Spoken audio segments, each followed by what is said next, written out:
It's thinking. There we go. There you go. Which is a prompt for me. Good morning, everybody. Taking care of some business first, as Katie would remind me to do, and I'll make her happy right away. And that is our presentation this morning is being recorded, and it can be found on a YouTube channel that can be found in our announcements. And if you're interested, I can send you that link later on, where you can see not only this presentation, but many other wonderful presentations that we've done in the past. It is, really becoming clear. I think most of us know that one of the most effective environmental efforts that we can undertake, some of the best environmental work that we can do, is to protect lakeshore from development. But how do we convince landowners to do restoration projects on their properties that might have already been dramatically altered? All right, it's an increasingly important question for the highly developed shores of area lakes where more and more natural habitat is being lost. And this morning, Julia Grabow is here to discuss the major barriers to and some of the potential solutions for restoring land on privately owned lakeshore property. Julia's recent studies at Arizona State University she says, ignited a passion for caring for water resources. Her previous work in public libraries and service with the Minnesota GreenCorps at the Comfort Lake Forest Lake Watershed District increased her interest in serving the public, and Julia hopes to combine these interests in her presentation today as she talks about the Hold on. interactions Have you seen between my neighbor? lakeshore property owners Hold and on one second. water Awesome. quality of lakes. So good morning, Julia. I am thinking you can share your slides here, and the floor is yours whenever you can take it away. Great. All right. So is my screen in presentation mode at the moment? Yes. Awesome. Great. So thanks for the introduction. I am just going to again introduce myself. I'm Julia Grabow, as you just heard. I'm currently serving as a Minnesota Green Corps member at the Comfort Lake Forest Lake Watershed District. And will be ending my service term pretty soon. It ends in August. But these last 11 months, one of my service projects was looking at how to convince landowners to restore their private property, especially on lake shores, and by using incentives such as money and reimbursement programs, or also commonly called cost share programs by a lot of organizations that use these. So before I dive in, let's see. Okay. Before I dive in, I'll give you a quick overview of what to expect from this presentation. So first, I'm going to talk a little bit about background. So the Comfort Lake Forest Lake Watershed District, I like to call it Clifflewood for short. No one else does. So you'll hear me say that, but it's not like what it's usually referred to as. But I'll talk about Clifflewood a bit and where they are, what they're doing, as well as what the goals are for lake shores. And then I'll give you some background on what my service project looked like.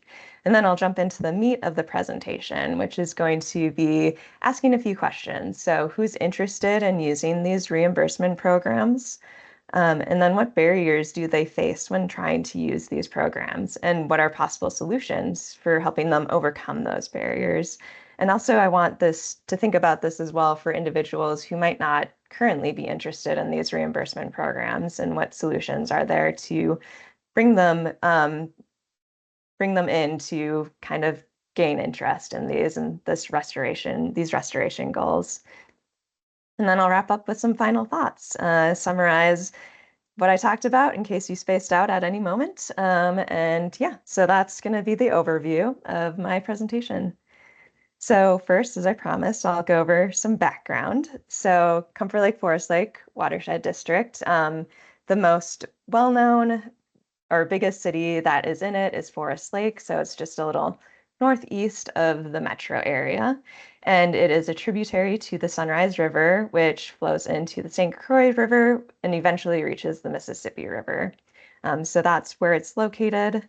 The actual watershed district itself is 49 square miles in area, and there are 9 major lakes that are monitored frequently to just look at water quality and see how the water is looking in the watershed district. For the lakeshore restorations in Clifflewood, we are focusing on 3 specific lakes. So Comfort Lake is a focus, as is Bone Lake, and then Forest Lake. And Forest Lake is definitely the major focus. It has been the most developed with residential housing. And so that is the lake that is being really targeted with our reimbursement programs. And so, what are the restoration goals, you may be wondering? So, the Clifflewood has aligned itself with the Minnesota Natural Shoreline Partnership, which seeks to improve a few areas in water. So, improving lake water quality, increasing the habitat of lakes, and then also improving recreational safety for humans who use these lakes. And just to give you an idea of how that goal is trying to be achieved, I have this nice picture from the Minnesota DNR, and we have 3 zones on this lakeshore. So we have the aquatic zone, the transitional zone or the shoreline, and then the upland zone or the shoreland. And so what the partnership has outlined in Clifflewood is trying to accomplish is for all lakes in the district, the goal is to have 75% of that lake shore be native vegetation. And in order to not just have a thin strip of restored native vegetation, the goal is to also have an average width of 25 feet so that we're hopefully targeting all of those zones of interest when doing these restoration projects. So those are the goals that Clifflewood has, and that is what the reimbursement program has been trying to achieve. And so we have 3 different programs to do this. The first one is our mini grant, which is the smallest one. It's a $500 reimbursement. So it'll go for anything that is increasing habitat or improving water quality, usually smaller projects, and just up to $500 will be reimbursed to a property owner. And then we have the newest addition that was added this year, the Shoreland Habitat Incentive Program, or SHIP. And this is actually a flat rate reimbursement program where it depends on how much area you are restoring. Then you will get a certain dollar amount based on that, up to $1,000. And this one, as you can kind of tell from the name, it's focusing more on lakeshore habitat. And then our last one, which is the really big one, is our community water cost share. And this one will reimburse up to 75% of project costs, up to $8,000. And again, this is going to be very lakeshore driven, so really targeting those residential owners or property owners on lake shores. So last part of the background before I get into the heart of the presentation. So my service project, I'm going to just quick go over the moving parts for that. So briefly, it consisted of a literature search, and then I sent out a survey to community members in Clifflewood. And then I also conducted some surveys with organizations who also have these reimbursement programs. So the literature search had a few things going on. I was tasked to try and figure out why these programs work and why they don't, and how Clifflewood can adopt new measures to increase interest. But first, I started learning about lakeshore habitat because I knew very little about it. So that was fun, getting to learn about the ecology of lakeshores. And then I also wondered, as I was doing some searching, is what does a successful restoration project look like? How do we know that it is successful, and how are we measuring that? More in line with what my service project was for, I also looked at the literature to look at what it says about using money to incentivize restoration on private property. And so looking at when it works, when it doesn't work, and why. And then lastly, it kind of just morphed into my interest of wondering, why do individuals not want to restore on private land in general? What are barriers to this? So then after that literature search, I created a survey that was based on some findings from that search. And I sent the survey out to community members in Clifflewood who had had a site visit during the year 2024. And that was a total of 43 people who received this survey. And the survey was just kind of asking about their experience with the site visit, what they were interested in, and why they might not have been interested in the project. So 43 people received this survey. And to entice them to take it, I offered a $20 gift card to Prairie Moon Nursery for those who included their personal information. So 3 people did choose to remain anonymous, and so I was not able to give them that gift card, and I was also not able to connect their survey responses with info we had on them already in the Clifflewood database. And lastly, I tried to keep the survey really quick. It was a total of 7 questions. The goal was for it to be about 2 minutes in length for taking time. A lot of people went much over that, surprisingly, so I have to keep that in mind for future surveys. But yeah, the goal is to keep it very quick, so it wasn't time intensive. And I received 17 responses, which is about a 40% response rate, so I was pretty happy with that. I did only use 16 responses due to one of the survey takers going very quickly through the survey, kind of calling into question how much they thought about the questions and their answers, and kind of calling into question the veracity of their answers. So I dropped that one due to how quickly they took the survey. And then, as I mentioned before, there were 3 anonymous responses. And overall, the survey was pretty representative. The survey respondents were pretty representative of those who received the surveys. A lot of, uh, um, excuse me, Comfort Lake and Forest Lake were underrepresented in responses, and Bone Lake was overrepresented in responses. But overall, it was fairly representative of the population who received the survey. And then lastly, I conducted some interviews. And so this was with 9 different organizations. I talked to them about their reimbursement programs, what they do, how they do it, and problems they run into, and how they try to deal with those problems. I talked to 10 interviewees. So one of the interviews had 2 people present for it. And the organizations consisted of watershed districts, soil and water conservation districts, and non-governmental organizations. 8 of the organizations were in Minnesota, and 1 was from Wisconsin. So I got a little out of Minnesota, but not too much outside of Minnesota.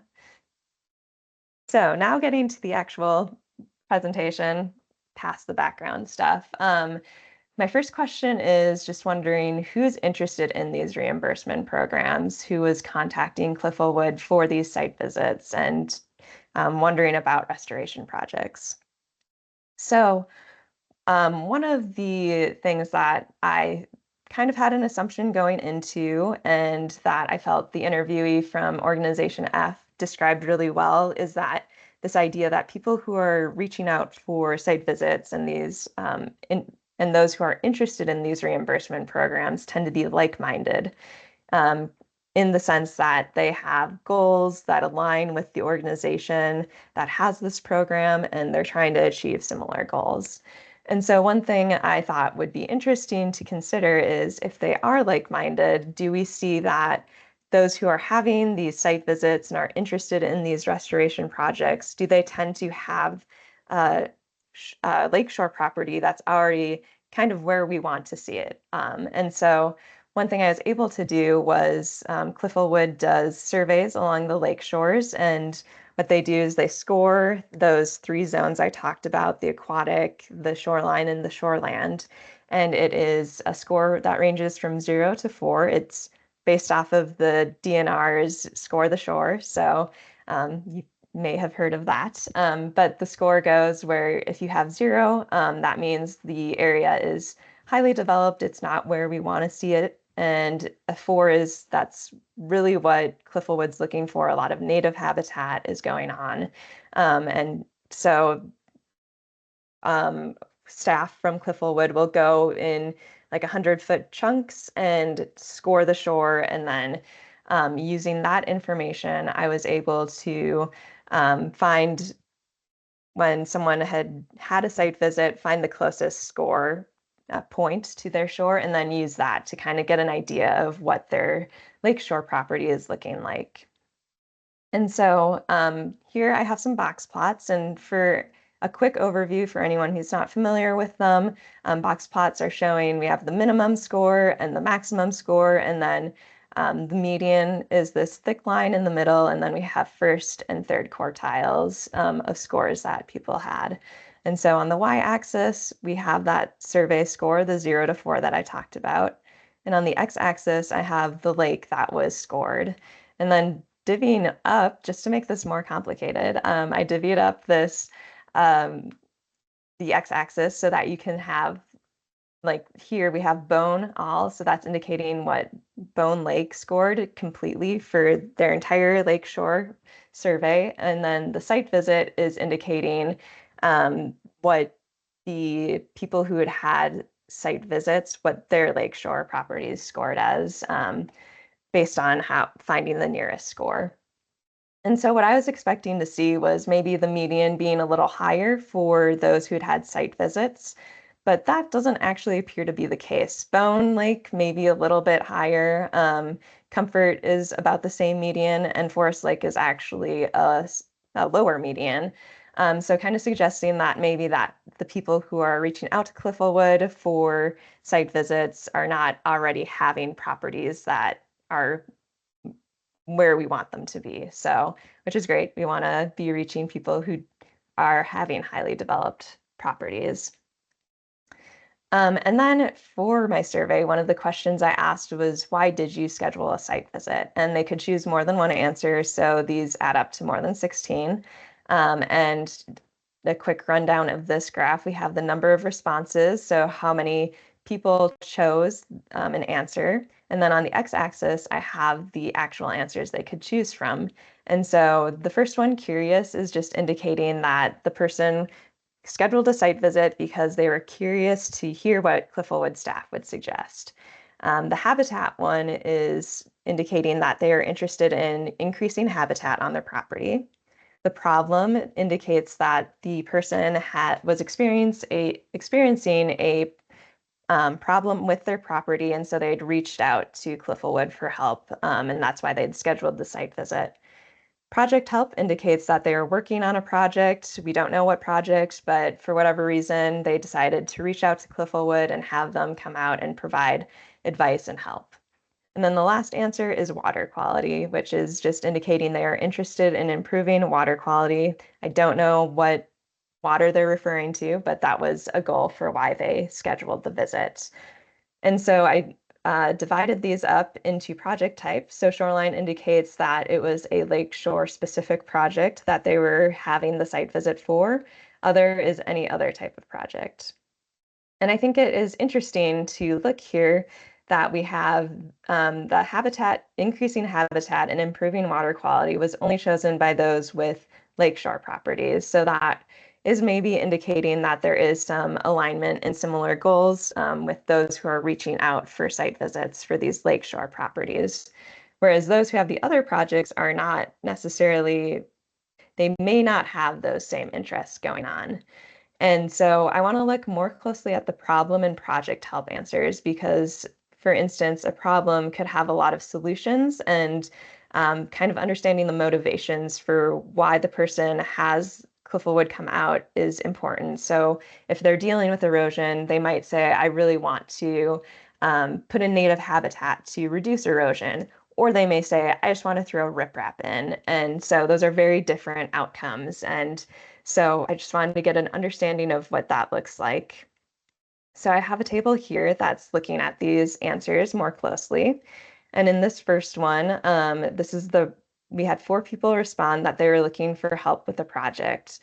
And 3 of those 4, 75%, also noted they were interested in increasing habitat or improving water quality. So kind of suggesting that a lot of them are kind of in line in interested in increasing the ecological value of their property, kind of in line with Clifflewood's goals. For those who were having property problems, there were 7 who noted that that's why they had a site visit.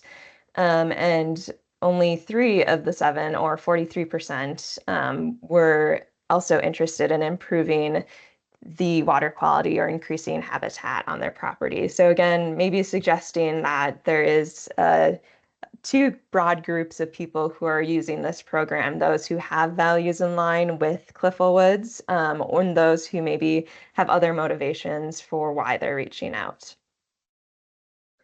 So, do people actually complete a restoration project? This was something I wanted to know.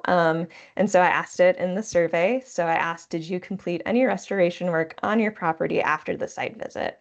They could choose only one answer for this. So we have a total of 16 answers here. Again, on the y-axis is the number of responses of how many people chose that answer. And then I compiled the answers based on if they completed a restoration project or if they didn't. And then you can see here the colors are kind of giving a little more caveat to those answers. So for those who didn't complete projects, one of the 10 said, I didn't do a project and I have no interest in doing the project that was suggested. And then 9 out of the 10 people who didn't complete a project said, I'm interested in doing it, but I haven't done it yet. And then for those who completed a project, half of them used a cost share program or reimbursement program, and the other half did not. And so I just want to focus on this group of people who has not yet done a project, even though they are interested. So what barriers are they facing? And so I'm going to first talk about some barriers that came up frequently. So I call them obvious because they came up in the literature search. I asked about these specifically in the survey, and it came up very frequently in the interviews that I conducted. And I also want to talk about potential solutions that came up most frequently in the interviews I had. So money is a really big one that came up in almost every interview for that I conducted with the 9 organizations. And this is the idea that lakeshore restorations get expensive very quickly. And so the idea is that it just becomes a burden to the property owner. So um, I was expecting to see if an organization will reimburse more money to a project, you'll see more shoreline restored. And so how I did this was during my interviews, asked the interviewees about how much linear feet was restored in 2024. And then I also verified with them about what the maximum dollar amount their organization will reimburse towards one of these projects. And I was expecting to see as more money is reimbursed, we'll have more shoreline restored. But as you can see here, it doesn't actually seem to show that. We have a really big outlier. This was Organization B that will do by far the most max reimbursed money, but they're just under 250 feet restored.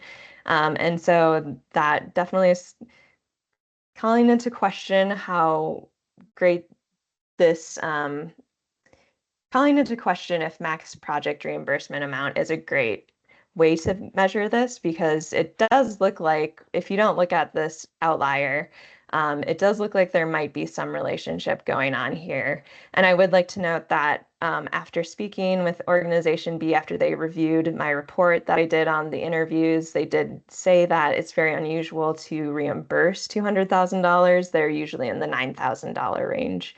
So a lot of variability that I hadn't thought about when I was asking these questions. To look at it in a different way, I looked at the organization's annual budgets that they have that go towards these programs. And this was nice too, because there were 2 organizations that didn't have max dollar amounts. So I wasn't able to include them on the previous graph, but they do have an organizational budget, so I could have them here. And so again, just expecting to see that my expectation was that as the organization puts more in its budget towards these reimbursement programs, we'll see more shoreline restored. And so here we see a little bit more of a correlation going on. So maybe suggesting that the organization's budget does kind of affect how much shoreline is restored potentially. But we do have another outlier, and this is Organization J. And this one was very unique. So as you can see, they have a small annual budget, but they by far had the most shoreline restored in their district. And so I think an important note about this organization is that they use the Conservation Corps to actually install projects for a lot of landowners in their district. And so that is a way to reduce cost. And I feel like after thinking about this, and there are creative ways to reduce costs, it doesn't just have to be adding more money to the program, it can be implementation of projects. I think what I would love to do in the future, if I have the opportunity, is to look at what is the final amount that an individual pays for these restoration projects, and do we see more shoreline restored as a result of that? But giving more money towards these projects does raise some controversy. So there were definitely interviewees that I spoke with who felt that they either felt or they expressed that their board members felt it was important for community members to have investment in the project. So the idea being that if there isn't investment, then people are going to not care about the project that was installed, and you'll see it be abandoned, more likely to be abandoned or gotten rid of. And so having investment was seen as a way to avoid that undesirable outcome. Another barrier to reducing costs, at least, was I did ask each organization interviewees if they helped provide or if they helped install the project for landowners. And only Organization J did, and all of the others really stressed that their organization is there for technical and financial support, and they're not digging holes for anyone. So there's definitely a little pushback on providing that physical assistance. Another barrier that's really big and really prevents people from even being interested in these programs in the first place are social norms. And so we can imagine, or a common social norm is to have a green grass lawn that reaches all the way to the lake shore. Maybe you have a beach or riprap. And so that's kind of the common preference in a lot of places. And so suggesting these native restorations is really running counter to that norm that is in these communities. And so one of the solutions for this that came up in interviews was to get a project in, have a successful project, and hopefully you will start to see other people get interested. And so soon you have a lot of projects cropping up on a lake. And the idea being that that one project can really start the ball rolling and changing those social norms and bringing an alternative to what's commonly accepted in an area. This wasn't completely agreed upon by all of the interviewees as well. So Organization A spoke about how they install the project, and they did have an initial peak in interest. A lot of people were interested and got some restoration projects going, but then it kind of tapered off and it didn't end up going around the whole lake necessarily. Kind of suggesting or raising the question of, are these more of an outreach tool to those who might already be interested in doing native habitat on their property? Is it a way to actually help challenge social norms? I think that's an important thing to think about. It's probably a bit of both, but there were those who felt that this wasn't always the ticket to getting a new norm in place on the lake. And I forgot to mention Organization D was also one that noted they'd had projects go in on lakes and then no further interest in ecological restoration occurs. So just calling into question what this solution is actually addressing. Is it social norms, or is it more of an outreach tool to get those who are already aligned with the goals of the organization to participate? Then I want to talk about some less obvious barriers and their potential solutions. So these were themes that came up in the interviews when I was going over the transcripts, just ideas that kind of came up in various conversations that I thought were really important. So the first one I want to talk about is community's lack of trust in the organization. So this came up with a lot of people talking about referencing the feeling that a lot of government organizations are infringing on the rights of individuals. And so that came up frequently. People don't trust government organizations. And so there were a lot of suggestions that came up in ways to kind of combat this lack of trust. And one of those that came up was education. This was a really frequent go-to for interviewees. So essentially just bringing education out to the community so they can be aware of why the organization is doing what they're doing, explaining why it's important, and explaining benefits the community will receive from these habitat restorations. That was a really big tool that these organizations rely on for creating more trust in the community. Visibility was another big one. This was a way for organizations to show the community what they're doing and give them an idea of what it looks like and why it's beneficial. Again, just showing them that they're doing good things so that the community can have a little more trust in them. A less formal way, a more informal way that interviews approached this lack of trust was intentional speech. So a lot of them really spoke about it's in the landowner, like the landowner gets the final say in what they do. They can't force them to do any of these projects. So a lot of awareness among interviewees about that. And then also Organization J's interviewee talked about how they stay away, like they avoid certain phrases such as that's bad because, or you should do this, really trying to get away from that regulatory stereotype that comes with the government and trying to gain trust with the individuals they're interacting with. Organization A talked about problem solving, and this was in the sense that they spoke about how in their district, the community had a problem. Something came up and they are unhappy with it. And the organization looked into it. They determined that their organization was not at fault for what was going on. But instead of saying it's not our fault and stepping away, they actually stepped in and said, how can we help? And so they started working with the community to solve the problem and really work on building the trust with that community by showing they care about the values the community has and takes the community's concerns seriously. And so that was another way that Organization A sought to build trust in their community. Lastly, Organization H, and also this came up frequently in the literature search, is just involving community members in the decision-making process of the organization.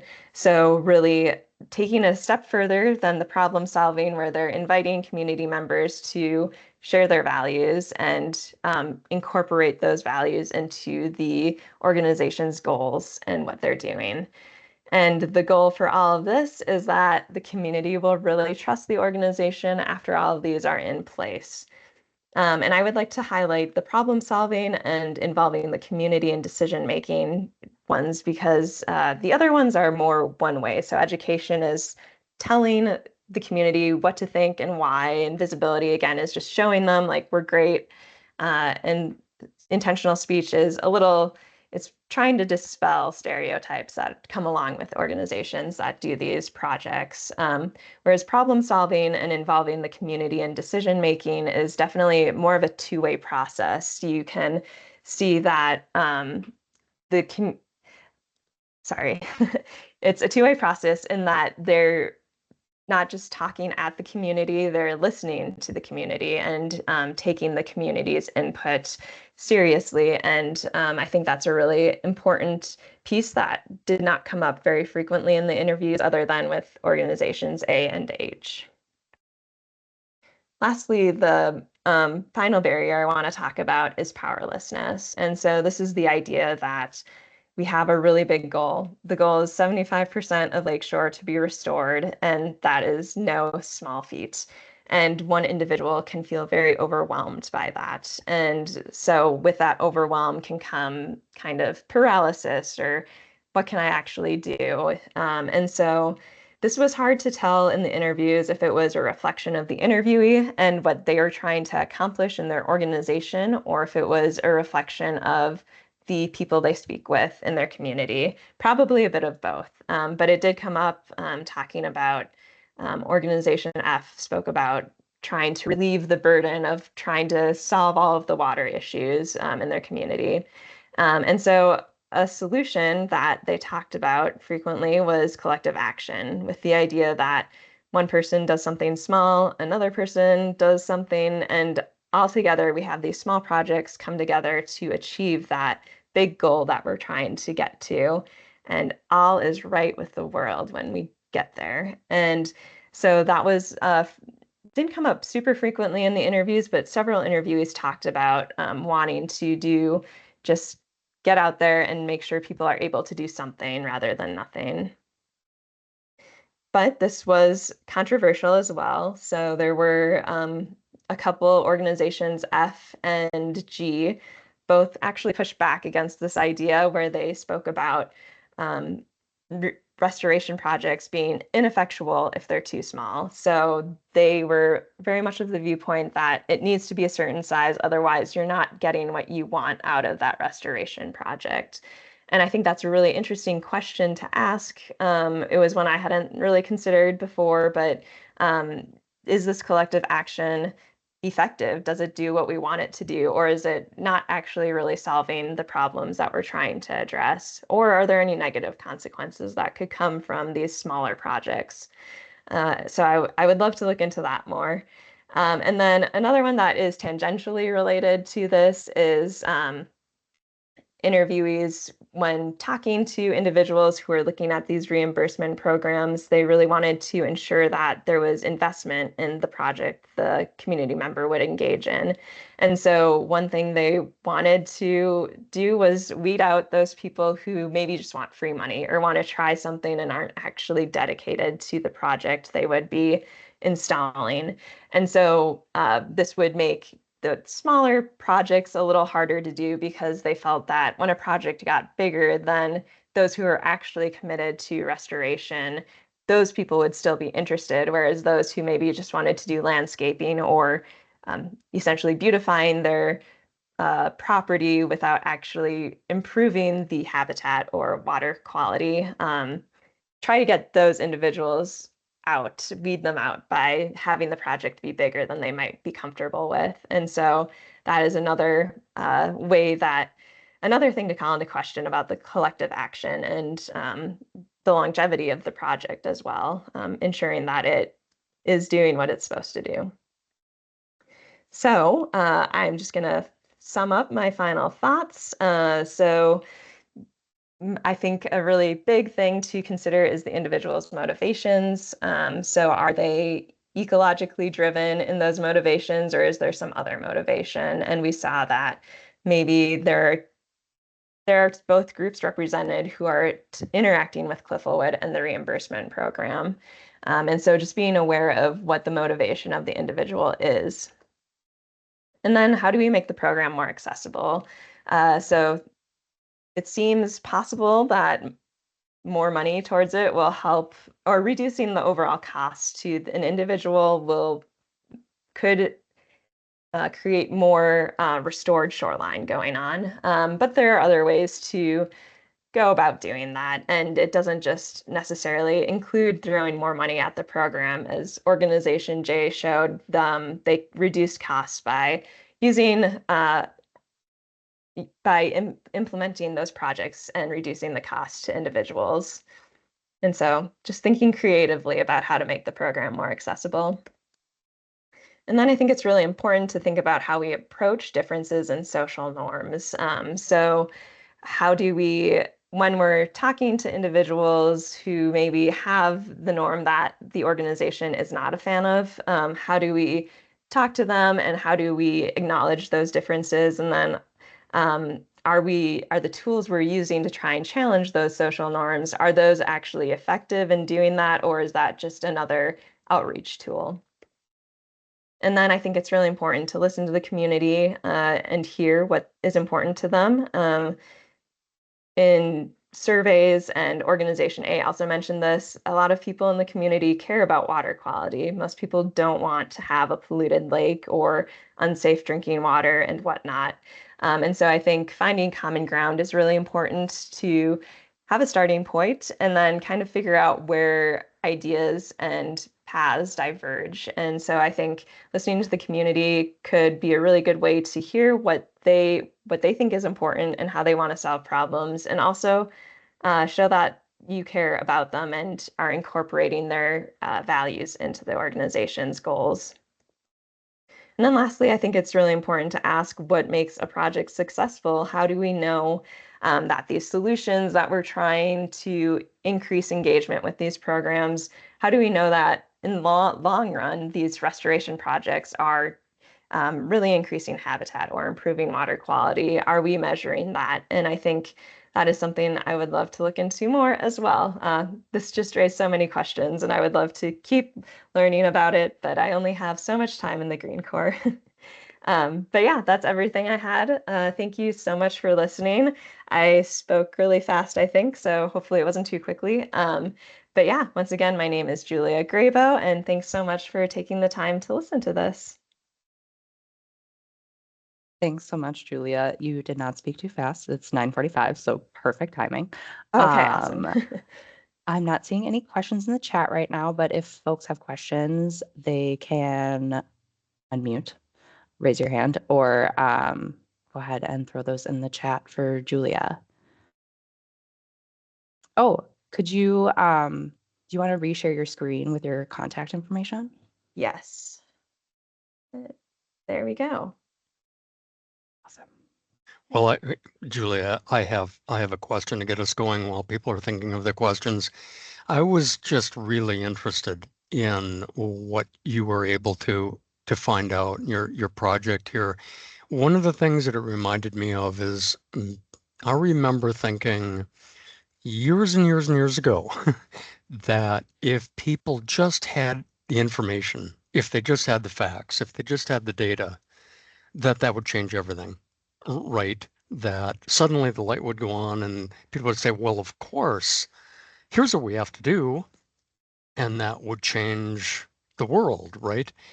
And what I'm hearing from you, and I think from others, is that, well, that is part of the equation, but there are a lot of people, for example, that you might talk to, give them the information, go through an education effort, and they'd say, well, no, still not interested, right? And so there are these different motivations with people.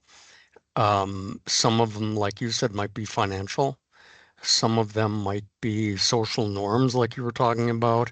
And there's this whole spectrum of values and people and perspectives that seem just really, really complicated, right? And I'm kind of wondering from your point of view, having been through this, how do you see that spectrum? I mean, where are most people on that spectrum, maybe? Or rather than approaching some people with an educational mindset, some of them know more than I do about this, right? And so you don't want to speak down to them.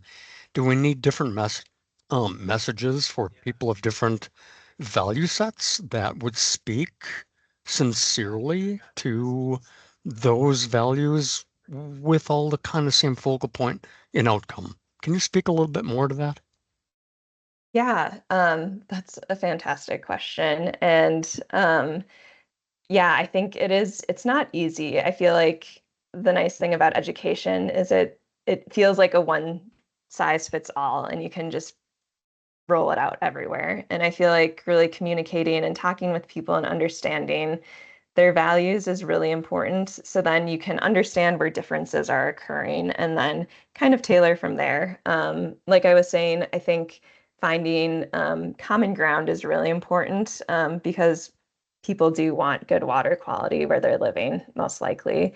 And so I think probably, I don't like to use the word marketing, but like knowing your audience that you're working with, I definitely think is super important because they're very knowledgeable too, and they have lived experiences and trained experiences too, just from how they've been trained in education. And so I think acknowledging that is really important too. Yeah. Okay, we had a question in the chat from Leslie. My family has a lakefront cabin and we just let whatever grow on our shore, which is semi-steep and not accessible anyway. I assume that is far better than a manicured green lawn, but how much better would an intentionally planted native landscape be for the lake? Ooh. I mean, it is definitely better than, I mean, grass, green lawn is better than bare soil. So, yeah, it is. That's a really good question. I wish I had more training in that to answer it really well. I guess my question would be, it could be good. Are you seeing a lot of native um, organisms like pollinators and animals using that area? I think the perk for native restoration or native plantings is that you're trying to create more space for those organisms that have been losing that space due to development. So I don't, I mean, it's definitely better. And I feel like that, yeah, I don't want to like I don't have enough training to make a really good judgment, but that would be something I would think about for that.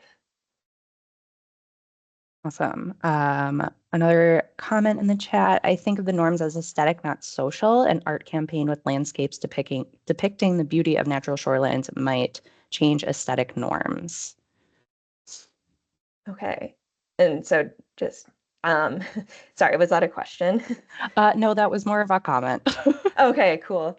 Yeah, and I think yeah, there's definitely like an aesthetic, and the reason I categorized it as social is I feel like aesthetics is a social concept. What we value and what we see as beautiful is socially driven.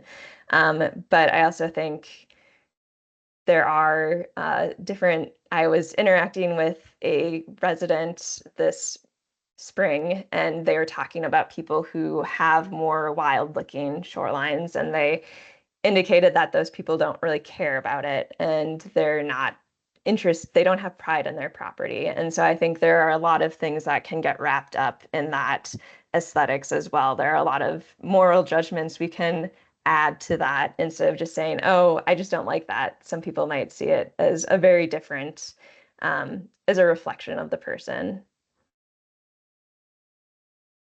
Yeah, absolutely. I'm not seeing any more questions in the chat. Oh, I did I've just got a see quick some. question for you. Awesome. Yeah, so Julia, I worked at an SWCD for like 3.5 years working with people on lakeshore, so I'm pretty familiar with kind of what you've been working with. And I was wondering if in any of the conversations, like the amount of time it takes to get the cost share set up and get the planting like planned and organized ever came up. Sorry, I'm gonna make sure I got slightly distracted as you were talking. You're good. Asking about the timeline that is going on when doing these projects. Yeah. Okay. Yeah, I mean, I didn't actually talk about that too much, which I should have, because a lot of people talked about the relationships they do create when doing these projects with landowners, and it's over months to years of interactions before a project actually goes in. And so I think that is really important to consider too when looking at outcomes is you're not going to see to have the expectation that everything's going to happen instantly is perhaps not a realistic one. And if you are trying to create relationships, that takes time and build that trust, that takes time. And so allowing a program to have time to mature is really important too.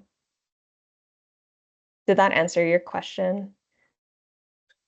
Yeah, mostly. I was just wondering if like with any of the interviews did like landowners list like how much time it took as a reason why they may have not done it yet. Yeah, that was for the survey that I sent out. That was one of the Mhm. questions that was tied with so the time it would take to do, the costs of it, and there was one other one that I'm forgetting at the moment. But it was another logistical reason. Oh, dimensions of the project was a Mhm. deterrent. So we had those all came out the same for why people were concerned about the project. Yeah, that makes sense. Pretty similar to what I encountered too. So that, and then I was going to ask if you saw like different success rates across different types of organizations. I don't know, like an SWCD versus a watershed district, which are a little bit different, or something like that. Or like I worked with lake associations too, who eventually would like fund and support these shoreline restorations. Yeah, I feel like that's a great question, and I did not look into that. I didn't have a huge the selection I had was definitely more focused on the watershed districts. So I don't, even if I was looking at it, it would be very not super strong evidence. But yeah, I didn't. Yeah, but yeah, that's a great question. It didn't seem like there was a pattern when I was looking briefly between those organizations, but again, a really small sample size of the different organizations. Yeah, that makes sense. Thank you. All right. Any other questions or, oh, Fox, are there any continuing resources for folks who complete these projects? I think in some ways managing grass lawns is just easier. I put the effort into converting our front yard to native prairie, but I know which plants belong and which don't, and how to care for the species I chose. Many or most people wouldn't necessarily have the understanding to continue that kind of upkeep.